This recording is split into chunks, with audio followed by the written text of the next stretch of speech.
آئیے ناظرین، آپ دیکھ رہے ہیں میرے یوٹیوب چینل اور میں ہوں غلام محی الدین۔ تو آج کا موضوع بہت ہی پیارا ہے، جیسا کہ پہلے موضوعات کے ساتھ آپ کے مختلف موضوعات کے ساتھ آپ کے ساتھ ملاقات ہوتی رہتی ہے۔ تو ناظرین، آج کا موضوع بہت ہی پیارا ہے اور موضوع حضرت سیدنا عمر بن خطاب رضی اللہ تعالیٰ عنہ آپ کی شان اقدس کے حوالے سے ہے، آپ کی سیرت طیبہ کے حوالے سے، چونکہ آپ کا دن قریب آ رہا ہے، اسی حوالے سے آج کی یہ ویڈیوز ہے۔ اور جیسا کہ پہلے بھی میں آپ سب کو کہہ چکا، اگر آپ میرے یوٹیوب چینل پر نئے ہیں تو برائے مہربانی اس کو سبسکرائب کیجیے اور بیل آئیکن کے بٹن کو دبانا نہ بھولیے گا، تاکہ آپ تک میں ہماری لیٹسٹ ویڈیوز پہنچتی رہیں۔ تو حضرت عمر بن خطاب رضی اللہ تعالیٰ عنہ، آپ کا نام ہے عمر، حضرت عمر نام ہے، آپ کے باپ کا نام ہے خطاب آپ کے باپ کا نام ہے۔ اور حضرت عمر بن خطاب رضی اللہ تعالیٰ عنہ ایسے صحابی ہیں کہ جب 39 لوگوں نے کلمہ پڑھ لیا نا، تو میرے نبی پاک صلی اللہ علیہ وآلہ وسلم ایک دن بیٹھے اور دعا فرمانے لگے۔ اور دوسری طرف کیا حالات ہیں کہ حضرت عمر بن خطاب جس محفل میں بیٹھے ہوئے ہیں، وہاں پہ ابو جہل اس محفل کی نمائندگی کر رہا ہے اور کہہ رہا ہے جو بھی محمد صلی اللہ علیہ وسلم ان کو معاذ اللہ ثم معاذ اللہ ان کو قتل کرے گا نا، اس کو میں 100 اونٹ کا انعام دوں گا۔ تو کوئی نہ اٹھا تو حضرت عمر اٹھے اور ابو جہل عمر بن حشام، تو نا اونٹوں کا انتظام کر، میں ابھی معاذ اللہ محمد صلی اللہ علیہ وسلم ان کا سر لے کر آیا، تو بس اونٹوں کا انتظام کر۔ جب یہ بات کی نا، تو بات بڑی توجہ سے یہاں سے سننی ہے آپ نے، یہ بات کی تو حضرت عمر بن خطاب باہر نکلے نا، تو باہر نکلتے کسی نے ان کو کہا کہ آپ کی بہن خود کلمہ پڑھ چکی ہے۔ جب یہ بات سنی نا، تو آپ گلی میں جا رہے تھے، ننگی تلوار لیے، تو جب یہ کسی نے خبر دی تو آپ رسول اللہ کی طرف جانے کی بجائے اپنی بہن کی طرف چلے گئے۔ جب بہن کی طرف گئے نا، جا کر دروازہ کھٹکھٹایا تو اندر قرآن پڑھنے کی آواز آ رہی تھی۔ تو اندر سے آواز آئی، من بالباب، کون ہے دروازے پہ؟ کہنے لگا عمر آیا ہے۔ اسی وقت بہن نے جا کر دروازہ کھولا، اپنے خاوند کو اس نے چھپا دیا، دونوں نے چونکہ کلمہ پڑھ لیا تھا۔ جب یہ کلمہ پڑھا نا، تو حضرت عمر بن خطاب آتے ہی اس کو کہنے لگے تو نے کلمہ پڑھ لیا ہے؟ تو بہن میں ایسی دلیری آ گئی کہ عمر کے سامنے بولنے لگی، ہاں میں نے کلمہ پڑھ لیا۔ حضرت عمر نے ایک تھپڑ اس کے مارا، اتنا زوردار تھپڑ کہ اس کے کان کی بالی نیچے گر گئی، کان پھٹ گیا، اتنی زور سے تھپڑ مارا۔ معاملہ تو ہو گیا نا، تو تھوڑی دیر بعد جب خون نے خون کو دیکھا نا، تو ذرا خون نے اندر سے جب بات کی نا، اندر سے ذرا ہوک اٹھی کہ یار تو نے اپنے خون کو تھپڑ مارا۔ تو پھر عمر بیٹھے نا، جب بیٹھ گئے تو حضرت عمر بن خطاب کہنے لگے، ہاں میں دیکھ رہا تھا، جب میں دروازے پہ آیا تھا نا، تو اندر سے کچھ پڑھنے کی آواز آ رہی تھی، تو بتاؤ کیا پڑھ رہی تھی؟ تو کہنے لگی میں قرآن پڑھ رہی تھی۔ تو کہنے لگا وہ کیا ہے؟ تو حضرت عمر بن خطاب رضی اللہ تعالیٰ عنہ، آپ کی بہن کہنے لگی جی میں قرآن مجید پڑھ رہی تھی۔ تو حضرت عمر بن خطاب کہنے لگے پیاری بک تھی، بڑی پیاری اس کی تلاوت تھی، تو بتاؤ مجھے کیا پڑھ رہی تھی؟ تو بہن کہنے لگی جی میں قرآن مجید پڑھ رہی تھی۔ تو حضرت عمر بن خطاب کہنے لگے لاؤ مجھے بھی دکھاؤ، میں نے بھی پڑھنا ہے۔ تو حضرت عمر بن خطاب کی بہن کہنے لگی انما المشرکون نجس، قرآن مجید فرماتا ہے کہ مشرک نجس ہوتا ہے، مشرک نجس ہے، اس وجہ سے آپ اس قرآن کو چھو نہیں سکتے، پہلے اٹھے جا کے غسل کریں۔ حضرت عمر بن خطاب غسل کر کے آئے تو پھر وہ دیکھا نا قرآن مجید جس حالت میں پتھروں پہ لکھا جاتا تھا پہلے، وہ دیکھا نا، تو حضرت عمر بن خطاب کے دل میں قرآن کی محبت آ گئی۔ جب قرآن کی محبت آئی نا، تو اسی وقت اپنی بہن کو کہنے لگے اٹھ مجھے لے کے جا، وہ جس نبی کا تو نے کلمہ پڑھا ہے نا، آج میں نے بھی کلمہ پڑھنا ہے۔ اور کلمہ کس وجہ سے پڑھا، یہ بات بڑی سننے والی ہے۔ میرے نبی پاک صلی اللہ علیہ وسلم نے دیکھا نا، جب 39 مسلمان ہو گئے، حضرت صہیب رومی، حضرت بلال حبشی، حضرت عمار بن یاسر، بی بی سمیہ، اس طرح کے غریب اور غلام لوگوں نے جب کلمہ پڑھا نا، تو کافروں نے ان پر ظلم کیے۔ تو میرے نبی نے دعا کی اللہم اید الاسلام او عمر بن الخطاب و او عمر بن الحشام۔ یہ جب دعا فرمائی نا، کہ میرے نبی نے فرمایا یا اللہ مکے دے اندر 2 ہی ڈنڈے سوٹے والے بندے ہیں، یا اللہ ایک مجھے دے دے تو تیرے دین کا کام ہو جائے گا۔ میں اللہ نے فرمایا سونے تیری زبان پہ پہلے عمر کا نام آیا، ہم عمر ہی عطا کریں گے۔ جب یہ بات کی نا، تو حضرت عمر بن خطاب رضی اللہ تعالیٰ عنہ کے دل میں وہ دعا کا بھی اثر ہو گیا، اور جب بہن کو دیکھا کہ اتنی دلیر بہن ہوگی، قرآن مجید بھی دیکھا، اس کی بھی محبت دل میں آ گئی، تو اسی وقت رسول اللہ کی طرف چلے گئے۔ جب رسول اللہ کی طرف گئے نا، تو غلاموں نے دیکھا کہ عمر آ رہا ہے، غلام ڈر کر کوئی ادھر چھپ رہا ہے، کوئی ادھر چھپ رہا ہے۔ میرے نبی پاک بیٹھے ہوئے ہیں، تو کوئی غلام ادھر چھپ رہا ہے، کوئی ادھر چھپ رہا ہے۔ تو میرے نبی پاک نے فرمایا آج چھپو نہیں۔ اور حضرت امیر حمزہ رضی اللہ تعالیٰ عنہ آپ کیا فرما رہے ہیں؟ فرمایا اگر عمر تو آیا ہے اچھے ارادے سے، تو پھر تو ہم اس کو بسم اللہ ویلکم کریں گے۔ اگر وہ معاذ اللہ ثم معاذ اللہ کسی برے ارادے سے آیا ہے، تو میں اس تلوار سے عمر کا سر کاٹ دوں گا۔ جب یہ بات کی نا حضرت امیر حمزہ رضی اللہ تعالیٰ عنہ نے، حضور کے چچا جان ہے حضرت امیر حمزہ، تو میرے نبی نے فرمایا ایسے ہی نہیں عمر آیا، ہم نے خود بلایا ہے۔ جب حضرت عمر بن خطاب رضی اللہ تعالیٰ عنہ اندر آئے نا، تو پہلے تو ان کی غلاموں کو مارتے تھے، آج کہنے لگے یا رسول اللہ مجھے بھی کلمہ پڑھائیے۔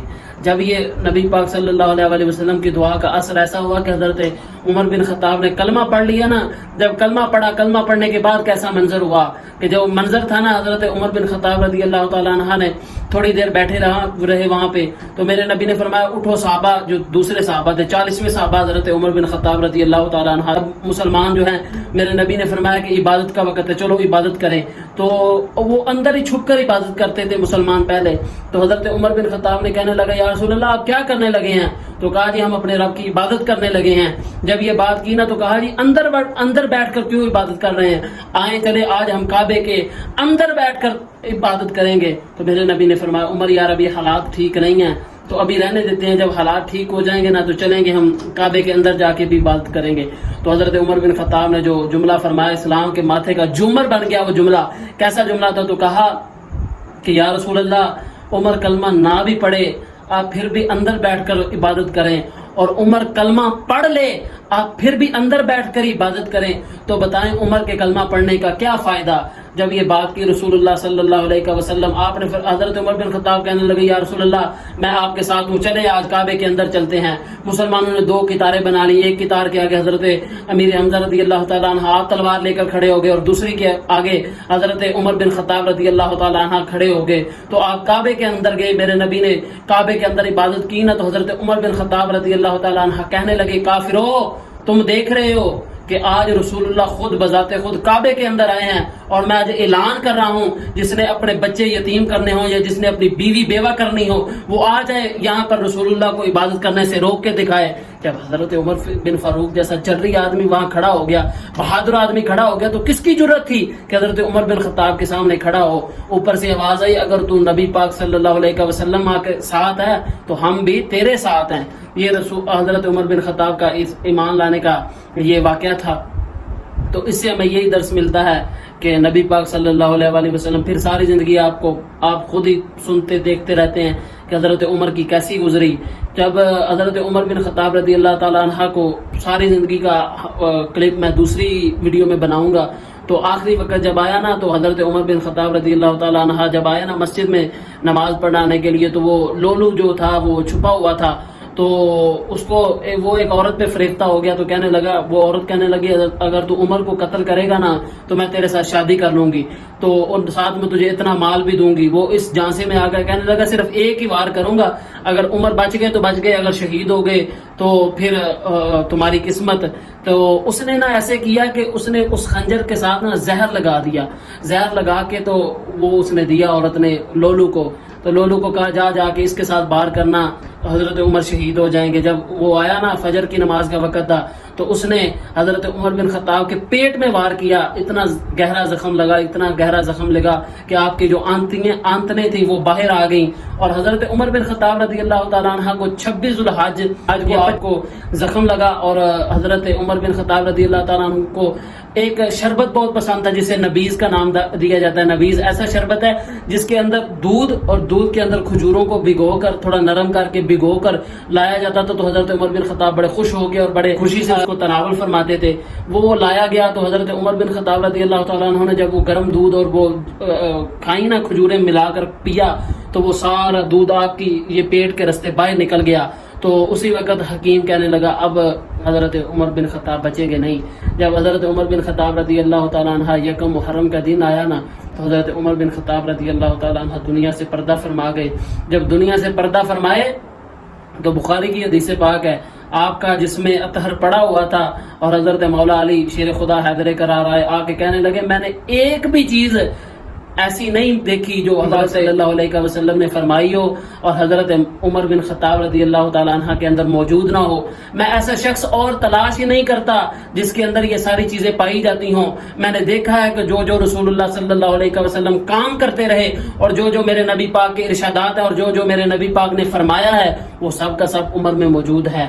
یہ ایسا جرری آدمی، ایسے جرری آدمی 11 سال آپ کی خلافت کا دور ہے، اور میرے نبی نے فرمایا خیر القرون کرنی ثم الذین یلونہم ثم الذین یلونہم، فرمایا سب سے بہتر زمانہ میرا ہے، پھر اس کے بعد والا، پھر اس کے بعد والا۔ میرے نبی کا زمانہ علیحدہ ہے، پھر اس کے بعد حضرت صدیق اکبر کا زمانہ آیا، پھر حضرت سیدنا عمر بن خطاب رضی اللہ تعالی عنہ کا ایسا دور جس کے بارے میں میرے نبی نے فرمایا کہ یہ بہترین وقت میں سے ایک وقت ہوگا۔ حضرت عمر بن خطاب کی زندگی ہمارے لیے بہترین نمونہ ہے۔ ان کی شان اور ان کے کچھ واقعات کے ساتھ میں دوسری ویڈیوز میں آپ کے ساتھ ملاقات ہوگی، اسی کے اجازت دیجیے۔ تو برائے مہربانی میرے اس چینل کو سبسکرائب کیجیے اور بیل آئیکن کے بٹن کو دبانا نہ بھولیے گا، تاکہ آپ تک ہمارے wars of Islamic wars, history of Islamic wars اور اسلام کی جنگیں، حضرت جتنے بھی صحابہ گئے جنگوں میں اس حوالے سے، اور مختلف صحابہ کی بہادری اور شجاعت اور اسلامک موضوعات کے حوالے سے اس پر آپ کو ویڈیو ملتی رہیں گی۔ السلام علیکم۔